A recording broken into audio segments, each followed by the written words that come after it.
The ജേർണലിസ്റ്റിലേക്ക് ഇറാനെ പരിപൂർണമായി ഇല്ലാതാക്കുകയോ തങ്ങളുടെ കാൽ കീഴിൽ കൊണ്ടുവരികയോ ചെയ്യുക എന്ന ലക്ഷ്യത്തോടെ അമേരിക്കയും ഇസ്രായേലും തുടങ്ങിവെച്ച യുദ്ധം ഇപ്പോൾ അവരുടെ കയ്യിൽ നിൽക്കുന്നില്ല എന്നുള്ളത് എല്ലാവർക്കും അറിയുന്ന കാര്യമാണ്. ആ സമയം തന്നെ ലോകം മുഴുവൻ ചോദിക്കുകയാണ്, എപ്പോഴാണ് ഈ യുദ്ധം തീരുക, എങ്ങനെയാണ് ഈ യുദ്ധം അവസാനിക്കുക? ഇതിന് കൃത്യമായ ഉത്തരം നൽകാൻ യുദ്ധം തുടങ്ങി വെച്ചവർക്ക് പോലും ഇപ്പോൾ കഴിയുന്നില്ല എന്നുള്ളതാണ് യാഥാർത്ഥ്യം. അതായത് ഇറാൻ പറഞ്ഞത്, ഇറാൻ പ്രവചിച്ചത്, ഇറാൻ മുന്നറിയിപ്പ് നൽകിയത് എല്ലാം ഒന്നൊന്നായി സംഭവിച്ചു കൊണ്ടിരിക്കുകയാണ്. അത് തുടർന്നു കൊണ്ടുമിരിക്കുകയാണ്. അതായത് നമുക്കെല്ലാവർക്കും ഓർമ്മയുണ്ടാകും, യുദ്ധം തുടങ്ങരുത് എന്ന് അറബ് രാജ്യങ്ങൾ അമേരിക്കയോട് നിരന്തരമായി ആവശ്യപ്പെട്ടപ്പോൾ അമേരിക്ക ഇറാനെ തച്ചുടയ്ക്കും എന്ന പ്രഖ്യാപനത്തോടെ ഏകപക്ഷീയമായാണ് ഇറാന് നേരെ ആക്രമണം നടത്തിയത്. ആ സമയത്ത് ഇറാൻ്റെ ഭാഗത്ത് നിന്ന് ഒരു തരത്തിലുള്ള ഭീഷണിയും അമേരിക്കയ്ക്കോ ഇസ്രായേലിനോ നേരെ ഉണ്ടായിരുന്നില്ല. നേരെ മറിച്ച് ഇറാൻ പറഞ്ഞത്, ആണവ കരാറുമായി ബന്ധപ്പെട്ട ചർച്ചകളിൽ ഞങ്ങൾ തുടർന്നും പങ്കാളികളാകും, 4ാമത് ചർച്ച നടക്കട്ടെ, ഞങ്ങൾ അതിനും എത്താമെന്നാണ്. എന്ന് മാത്രമല്ല, ഇസ്രായേലിന് നേരെയോ അമേരിക്കൻ സൈനിക കേന്ദ്രങ്ങൾക്ക് നേരെയോ ഒരാക്രമണം പോലും ഇറാൻ നടത്തിയിരുന്നില്ല. പക്ഷേ ഞങ്ങൾക്ക് നേരെ ആക്രമണം നടത്തിയാൽ അതിശക്തമായി തിരിച്ചടിക്കുമെന്നും ഇതൊരു മേഖലാ യുദ്ധമായി മാറുമെന്നും ഞങ്ങളാൽ കഴിയുന്ന ഏതറ്റം വരെ പോയിട്ടാണെങ്കിലും ഞങ്ങൾ പ്രതിരോധിക്കുമെന്നും ഒരിക്കലും മുട്ടുമടക്കുകയില്ല എന്നുമൊക്കെ ഇറാൻ പറഞ്ഞിരുന്നു. പക്ഷേ ഇസ്രായേലും അമേരിക്കയും തങ്ങളുടെ കഴിവിന്മേലുള്ള അപാരമായ അന്ധമായ ആത്മവിശ്വാസത്തിൽ ഇറങ്ങി തിരിച്ചു. ഇപ്പോൾ വലിയ തിരിച്ചടികളാണ് ഇരു കൂട്ടർക്കും ലഭിച്ചുകൊണ്ടിരിക്കുന്നത്. കഴിഞ്ഞ രാത്രിയിൽ പുറത്തു വന്ന ചില റിപ്പോർട്ടുകൾ അമേരിക്കയെയും ഇസ്രായേലിനെയും സംബന്ധിച്ച് ഭയാനകമാണ്. അതായത് അമേരിക്കയ്ക്കും ഇസ്രായേലിനും ഇതുവരെ ചരിത്രത്തിൽ, അവരുടെ ഈ പശ്ചിമേഷ്യയിലെ യുദ്ധ ചരിത്രം തന്നെ പരിശോധിച്ചാൽ ഈ സമീപകാലത്തൊന്നും എന്നല്ല, ചരിത്രത്തിൽ തന്നെ കിട്ടാത്ത വിധത്തിലുള്ള വലിയ തിരിച്ചടികൾ ആവർത്തിച്ചു കൊണ്ടിരിക്കുകയാണ്, തുടർന്നുകൊണ്ടിരിക്കുകയാണ്. ഞാൻ കഴിഞ്ഞ മണിക്കൂറുകളിൽ വന്ന ചില സ്ക്രീൻഷോട്ടുകൾ, വാർത്തകളുടെ സ്ക്രീൻഷോട്ടുകൾ പ്രേക്ഷകരെ കാണിക്കാം. ആദ്യത്തേത്, ഇസ്രായേലിനുള്ളിലേക്ക് വലിയ തോതിലുള്ള ആക്രമണങ്ങൾ ഹിസ്ബുള്ള നടത്തിക്കൊണ്ടിരിക്കുകയാണ് എന്നുള്ളതാണ്. ആ വാർത്ത നോക്കുക. Hezbollah's deadly ambush to stop Israeli military advance എന്നാണ് തലക്കെട്ട്. 10 Israeli tanks blown up, Hezbollah ambushes IDF troops block advance എന്നാണ് പറയുന്നത്. അതായത് ഇപ്പോൾ ലെബനനിൽ നിന്ന് ഹിസ്ബുള്ളയും ഇസ്രായേലിന് നേരെ ശക്തമായ ആക്രമണങ്ങൾ നടത്തുന്നുണ്ട്. അപ്പോൾ സ്വാഭാവികമായിട്ടും ഇസ്രായേൽ ലെബനനിനുള്ളിലേക്ക് കടന്നു കയറി ലെബനനിലെ തന്ത്രപ്രധാനമായ ഹിസ്ബുള്ള കേന്ദ്രങ്ങൾ തകർക്കാനും അവിടുത്തെ പ്രദേശങ്ങൾ പിടിച്ചെടുക്കാനും ശ്രമിക്കുന്നുണ്ട്. അപ്പോൾ അതിൻ്റെ ഭാഗമായി ലെബനനിലേക്ക് യുദ്ധം നടത്താൻ വേണ്ടി ഇറങ്ങിത്തിരിച്ച അല്ലെങ്കിൽ തയ്യാറാക്കി വെച്ച 10 മെർക്കാവ ടാങ്കുകൾ അത് പരിപൂർണമായി ഹിസ്ബുള്ള തകർത്തു എന്നാണ് അവരുടെ അവകാശവാദം എന്നാണ് ഈ വാർത്തയിൽ പറയുന്നത്. രണ്ടാമത്തെ വാർത്ത അതും ഹിസ്ബുള്ളയെ കോട്ട് ചെയ്തിട്ടുള്ളതാണ്. Massive Hezbollah attack on Tel Aviv military HQ അഥവാ ഹെഡ് ക്വാർട്ടേഴ്സ്, 87 സ്ട്രൈക്സ്.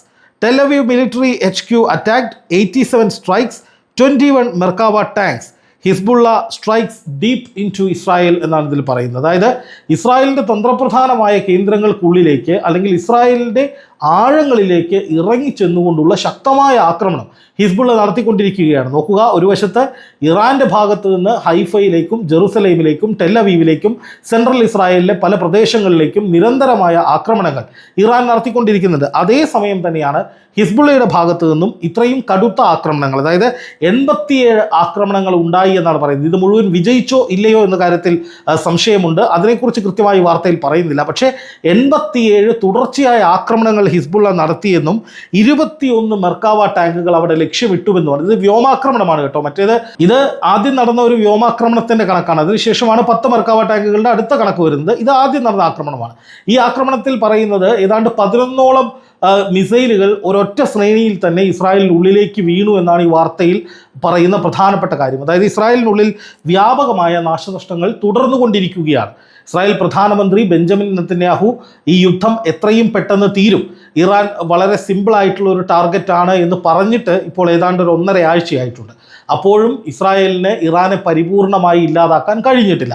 അതാണ് ഈ യുദ്ധത്തിൻ്റെ ഏറ്റവും പ്രധാനപ്പെട്ട ഒരു കുഴപ്പം. അതായത് ഇസ്രായേലിനെയും അമേരിക്കയും സംബന്ധിച്ച് അവർക്ക് വലിയ തോതിലുള്ള ബുദ്ധിമുട്ടുണ്ടാക്കുന്ന, വെല്ലുവിളി ഉണ്ടാക്കുന്ന കാര്യമെന്ന് പറയുന്നത് ഇവരുടെ പ്ലാൻ അനുസരിച്ച് ഇവർ ഇറാൻ്റെ പല ഭാഗങ്ങളും തകർക്കുന്നുണ്ട്, സൈനിക കേന്ദ്രങ്ങൾ ഇല്ലാതാക്കുന്നുണ്ട്, മിസൈൽ ശേഷി അതായത് അമേരിക്കയുടെയും ഇസ്രായേലിൻ്റെയും പക്കലുള്ള ഇറാൻ്റെ കണക്ക് വെച്ചിട്ടാണെങ്കിൽ, അല്ലെങ്കിൽ അവരുടെ കണക്കുകൂട്ടൽ അനുസരിച്ചുള്ള ഇറാൻ്റെ സൈനിക കേന്ദ്രങ്ങളാണെങ്കിൽ അത് ഏറെക്കുറെ തീർന്നിട്ടുണ്ട്. പക്ഷേ അങ്ങനെ അമേരിക്കയും ഇസ്രായേലും ഓരോ തവണയും ഇറാൻ്റെ സൈനിക കേന്ദ്രങ്ങൾ മുഴുവനായി തകർന്നു, ഇറാൻ്റെ മിസൈൽ ശേഷി നശിപ്പിച്ചു, ഇറാൻ ഇനി ഉയരാനാകില്ല, ഇറാൻ്റെ പ്രധാനപ്പെട്ട നേതാക്കളെയൊക്കെ വധിച്ചു എന്ന് പറയുമ്പോൾ പുതിയ പുതിയ മിസൈലുകൾ വരുന്നു, പുതിയ പുതിയ ആക്രമണ ശൈലികൾ ഉണ്ടാകുന്നു, പുതിയ പുതിയ നേതാക്കൾ രംഗപ്രവേശം ചെയ്യുന്നു.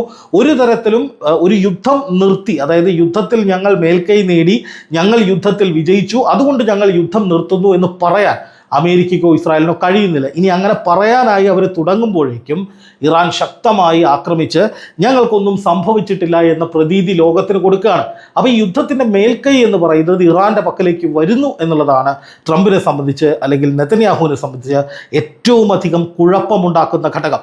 അതോടൊപ്പം ഇറാൻ്റെ ആക്രമണങ്ങളുടെ തീവ്രത വർദ്ധിക്കുന്നു, ഇസ്രായേലിൻ്റെ പല കേന്ദ്രങ്ങളും നാമാവശേഷമാക്കുന്ന വിധത്തിലേക്ക് ആക്രമണങ്ങൾ വരുന്നു.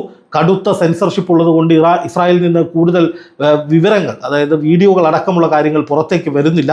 ഒന്ന് ആലോചിച്ച് നോക്കുക, പണ്ട് ഇറാനിലേക്ക് ആക്രമണം തുടങ്ങിയ സമയത്ത് ഇസ്രായേലിൽ നിന്ന് നിരവധി ആളുകൾ, അത് പല യൂട്യൂബിലായാലും ഇൻസ്റ്റാഗ്രാമിലായാലും ഫേസ്ബുക്കിലൊക്കെ ആണെങ്കിലും നൃത്തം ചെയ്ത് ആഘോഷിച്ച് ഞങ്ങൾക്കൊരു കുഴപ്പവുമില്ല എന്നൊക്കെ പറഞ്ഞ് ഒരുപാട് വീഡിയോകൾ ആദ്യഘട്ടത്തിൽ വന്നിരുന്നു. പക്ഷേ ഇപ്പോൾ ഇസ്രായേലിൽ നിന്ന് അങ്ങനെ ഒരു വീഡിയോ വരുന്നില്ല. ഇത് മാത്രമല്ല, പല സോഷ്യൽ മീഡിയ പ്ലാറ്റ്ഫോമുകൾ വഴിയും ചില വാർത്താ ഏജൻസികളൊക്കെ പല വീഡിയോകളും ലീക്ക് ചെയ്ത് വിടുന്നുണ്ട്. ഇപ്പോൾ ഞാൻ ഈ കാണിക്കുന്ന വീഡിയോ, അല്ലെങ്കിൽ ഞാൻ ഈ വാർത്തകൾ എടുത്ത യൂട്യൂബ് ചാനലുകളിലെ ടൈംസ് ഓഫ് ഇന്ത്യ അടക്കമുള്ള മാധ്യമങ്ങളുടെ ചാനലുകളുടെ വീഡിയോകൾ വരുന്നത് കാണാം. അതായത് ഇസ്രായേലിൻ്റെ ആകാശത്തു കൂടി കുറേ മിസൈലുകൾ പോകുന്നു, അത് ചില പ്രദേശങ്ങളിൽ വീണ് വലിയ സ്ഫോടനമുണ്ടാകുന്നു, മുഴുവൻ അവിടെ സൈറൻ ഉണ്ടാകുന്നു, ആളുകളുടെ അലറി വിളിച്ചുള്ള ശബ്ദം കേൾക്കുന്നു. ആലോചിച്ച് നോക്കും, ഒരു യുദ്ധം ഒരു രാജ്യത്തെ സാധാരണക്കാരെ എത്രത്തോളം ബാധിക്കുന്നുണ്ട് എന്നുള്ളത്. ഇതിപ്പോൾ ഇസ്രായേലിൽ സംഭവിച്ചാലും ഇറാനിൽ സംഭവിച്ചാലും ഗസയിൽ സംഭവിച്ചാലും സാധാരണക്കാരായ ജനങ്ങൾ ആക്രമിക്കപ്പെടുന്നത്, കൊല്ലപ്പെടുന്നത് ഒരിക്കലും നീതീകരിക്കാനാകില്ല. അത് എവിടെയാണെങ്കിലും അതങ്ങനെ ഉണ്ടാകരുത് എന്നുള്ളത് തന്നെയാണ് നമ്മൾ പറയുന്നത്.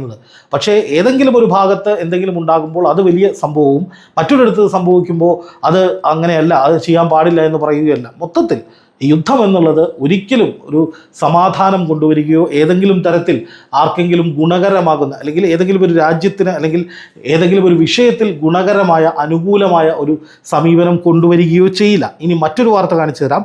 American F-18 fighter jet shot down by Iran military എന്നാണ് ഒരു ചോദ്യചിഹ്നത്തോടു കൂടി പറയുന്നത്. എന്നിട്ട് ഇറാൻ പ്രസ് TV പുറത്തുവിട്ട ഒരു വീഡിയോ.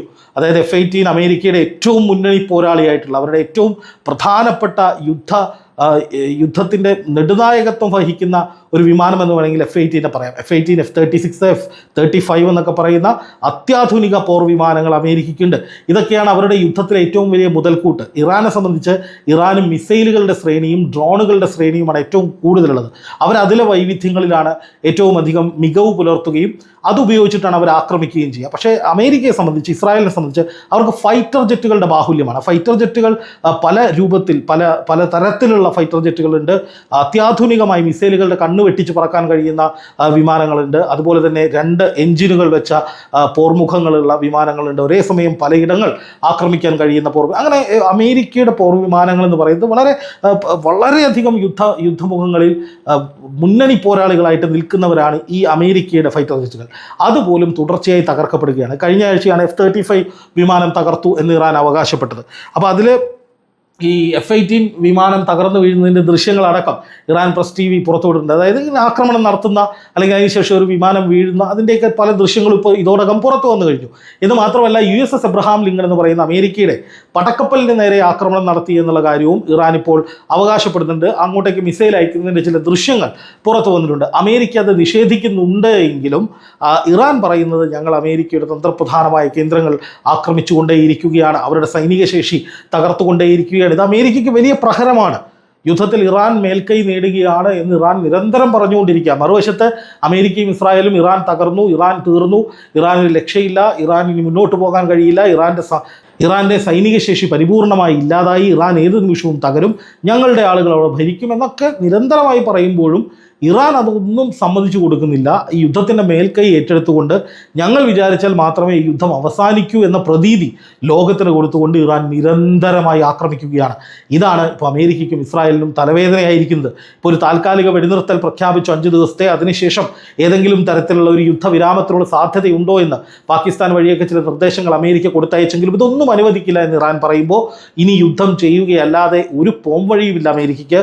അതുകൊണ്ട് തന്നെ 2000-ഓളം സൈനികരെ ഇറാനിലേക്ക് അയക്കുന്ന തീരുമാനമാകുന്നു. കൂടുതൽ പടക്കപ്പലുകൾ ഇറാനിലേക്ക് അയക്കാൻ തീരുമാനമാകുന്നു. അങ്ങനെ കൂടുതൽ സന്നാഹങ്ങൾ ഇറാനിലേക്ക് വരുന്നു എന്ന വാർത്ത വന്നതിന് പിന്നാലെയാണ് USS എബ്രഹാം ലിങ്കന് നേരെ ഒരു ആക്രമണം ഉണ്ടായതായി പറയുന്നത്.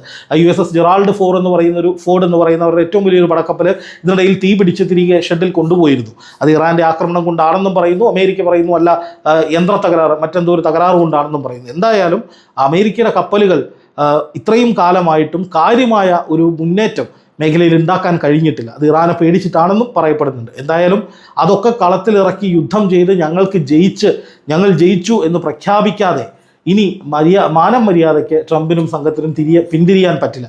അങ്ങനെ ഒരു സാഹചര്യം ഇറാൻ അവിടെ ഉണ്ടാക്കിയിട്ടുണ്ട്. പക്ഷേ കൂടുതൽ യുദ്ധം ചെയ്യുന്തോറും അമേരിക്കയ്ക്കും ഇസ്രായേലിനും വലിയ നാശനഷ്ടം ഉണ്ടാകുന്നുണ്ട്. അത് ചരിത്രത്തിലില്ലാത്ത വിധത്തിലുള്ള നാശനഷ്ടങ്ങളാണ്. അപ്പോൾ ഈ യുദ്ധത്തിൻ്റെ മേൽക്കൈ ഏറ്റെടുത്ത് അമേരിക്കയും ഇസ്രായേലിനെയും കെണിയിൽപ്പെടുത്തി ഇനി യുദ്ധം ചെയ്യിച്ച് നഷ്ടപ്പെടുത്തി വല്ലാത്ത രീതിയിൽ വേദനിപ്പിക്കുക എന്നൊരു നീക്കത്തിലേക്ക് ഇറാൻ കടന്നിട്ടുണ്ട് എന്നാണ് അനുമാനിക്കുന്നത്. എന്തായാലും യുദ്ധം ഉടനൊന്നും അവസാനിക്കാൻ സാധ്യതയില്ല എന്ന ആശങ്കാജനകമായ വിവരവും വിലയിരുത്തലുകളും തന്നെയാണ് അന്താരാഷ്ട്ര തലത്തിൽ വരുന്നത്.